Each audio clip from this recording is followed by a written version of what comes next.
अस्सलामुअलैकुम नाज़रीन। 30 ज़िलहिज्जा 10 अगस्त है। उधर सुप्रीम कोर्ट का बड़ा फैसला आया है। सुप्रीम कोर्ट ने कहा है कि जिन मेंबरान पार्लियामेंट और मेंबरान असम्बली के ख़िलाफ़ मुजरिमाना नौइयत के जुर्म की नौइयत के मामले अदालत में ज़ेर समाअत हैं तो कोई भी सूबाई सरकार महज अपनी मर्ज़ी से या डीएम या पुलिस कप्तान की रिपोर्ट पर उनको वापस नहीं ले सकती, जैसे कि अब तक चला आ रहा था। अगर कोई सूबाई सरकार अपने मेंबरान असम्बली से या कोई सरकार मेंबरान पार्लियामेंट से कोई जुर्म वाला मामला, कोई मुकदमा वापस लेना चाहती है तो मुताल्लिका रियासत के हाई कोर्ट से रुजू करना होगा। सरकार को हाई कोर्ट में जाना होगा, हाई कोर्ट में दरख्वास्त देनी होगी। हाई कोर्ट के जज अगर मंजूरी देंगे तो मुकदमा वापस लिया जा सकता है। हाई कोर्ट के जज मंजूरी नहीं देंगे तो किसी मेंबर पार्लियामेंट से, किसी मेंबर असम्बली से, विधायक से, एमएलए से कोई मुकदमा जुर्म वाला वापस नहीं लिया जा सकता है। आपको बतला दें, जैसे कि रिपोर्ट में कहा गया है कि सुप्रीम कोर्ट ने ये बड़ा कदम एमिक्स क्यूरी विजय हसारिया की रिपोर्ट पर उठाया है।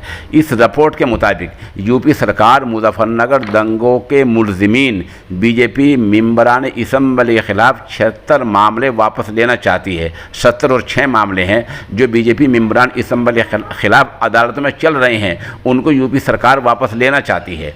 कर्नाटक सरकार अपने मेंबरान असम्बली के ख़िलाफ़ चल रहे 61 मामलों को वापस लेना चाहती है। इस उत्तराखंड और महाराष्ट्र सरकारें भी इसी तरह अपने मेंबरान असम्बली के खिलाफ मुकदमात चल रहे मुकदमात को वापस लेना चाहती है।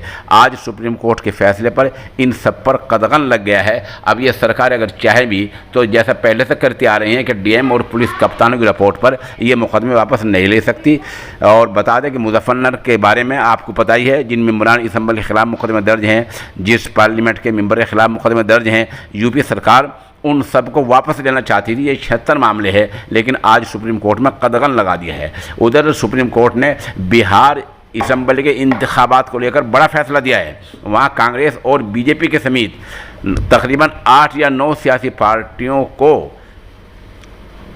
गफलत का और ज़ाब्ते पर अमल न करने के ख़िलाफ़ अमल करने के इल्ज़ाम में लाखों रुपए का जुर्माना आयद कर दिया है। सुप्रीम कोर्ट ने इसी फैसले कड़ी में कहा है कि अगर कोई पार्टी अपने उम्मीदवार का ऐलान करती है तो ऐलान ये कि 48 घंटे के अंदर अंदर उस मेंबर जो उम्मीदवार की पूरी फहरिस्त देनी होगी, वेबसाइट पर आम करनी होगी कि इसके ख़िलाफ़ कितने मुकदमे कहाँ दर्ज हैं।